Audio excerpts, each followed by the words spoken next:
ये पड़ोस के बच्चे घर में कैसे आ गए? नहीं नहीं साहब, ये पड़ोस के बच्चे नहीं हैं, ये दरअसल मेरे बच्चे हैं। ये तीनों तुम्हारे बच्चे हैं? जी मेरे बच्चे हैं।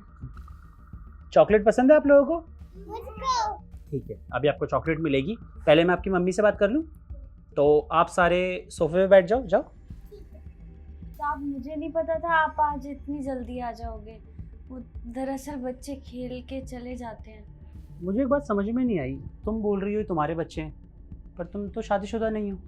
हाँ साहब आपने सही कहा, मेरी शादी नहीं हुई है, पर ये तीनों बच्चे मेरे ही हैं। एक मिनट, ये तुम्हारे बच्चे हैं, तुम्हारी शादी नहीं हुई है, तो बॉयफ्रेंड? नहीं साहब ऐसा कुछ नहीं है। दरअसल साहब ये बच्चे भी मेरी तरह अनाथ ही है, इनका भी मेरी तरह कोई नहीं है इस दुनिया में, और मेरा भी नहीं, तो बस इसीलिए मैंने इनको अपना लिया।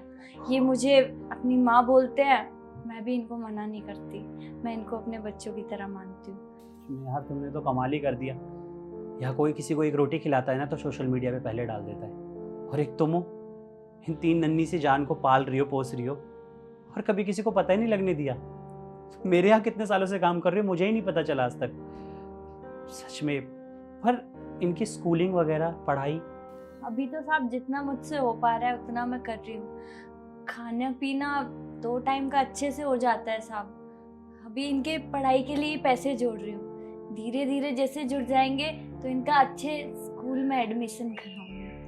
सच में हेड्स ऑफ है तुम्हें यार, बहुत बड़ा काम कर रही हो तुम, जानती हो। एक मिनट रुकना। जी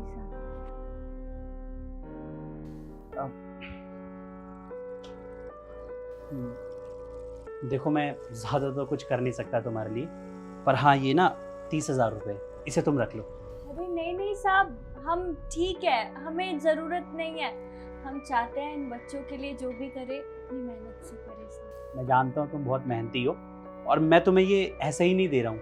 दरअसल हमारे कॉर्पोरेट में ना CSR करके रिस्पॉन्सिबिलिटी होती है, मतलब हमको डोनेशन देना होता है, चंदा। तो ये मेरा चंदा है, और इसको देने का हमें फ़ायदा मिलता है टैक्स में। तो ये मैं तुम्हारे लिए नहीं, अपने लिए भी कर रहा हूँ। तो ये पैसे तुम रख लो, मुझे अच्छा लगेगा। अब लेकिन रख लो, इनके एडमिशन में काम आएंगे, और तुम्हारी टेंशन भी दूर हो जाएगी। लो। आपका बहुत बहुत शुक्रिया। मैंने सोचा नहीं था कभी, मतलब मेरा नहीं, शुक्रिया तुम्हारा कि तुमने इन तीनों बच्चों को जीवन दान दिया, इनको अपनाया, और आइंदा किसी भी चीज़ की ज़रूरत पड़े बता देना। तो इस घर को अपना ही समझो, ये जब मर्जी चाहे यहाँ पे आ सकते हैं। और हाँ एक और बात, आज खाना सिर्फ मेरे लिए नहीं, इन सबके लिए बनेगा, और तुम्हारे लिए भी। धन्यवाद साहब, मैं अभी कुछ अच्छा सा बनाती हूँ। तो किस किस को चॉकलेट चाहिए?